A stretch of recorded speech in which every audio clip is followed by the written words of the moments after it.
যদি ভুলে কোরআন শরীফে পা লেগে যায় তাহলে কি করা উচিত?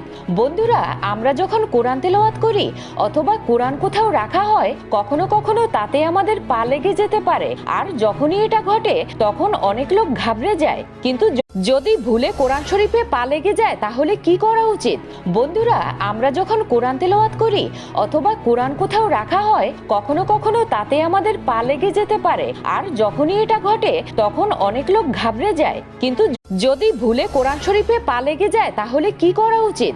বন্ধুরা, আমরা যখন কোরআন তেলাওয়াত করি অথবা কোরআন কোথাও রাখা হয়, কখনো কখনো তাতে আমাদের পা লেগে যেতে পারে। আর যখনই এটা ঘটে তখন অনেক লোক ঘাবড়ে যায়। কিন্তু যদি ভুলে কোরআন শরীফে পা লেগে যায় তাহলে কি করা উচিত? বন্ধুরা, আমরা যখন কোরআন তেলাওয়াত করি অথবা কোরআন কোথাও রাখা হয়, কখনো কখনো তাতে আমাদের পা লেগে যেতে পারে। আর যখনই এটা ঘটে তখন অনেক লোক ঘাবড়ে যায়। কিন্তু